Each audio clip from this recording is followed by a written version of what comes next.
आप देख रहे हैं एकरा उर्दू न्यूज़ में हूं हैदर अली।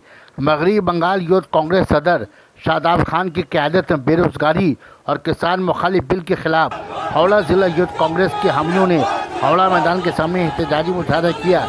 इस मुजाहरे में अचित मित्रा, एमएलए अमिताभ चक्रवर्ती, दीपक मिश्रा और दूसरे लीडरान भी मौजूद रहे।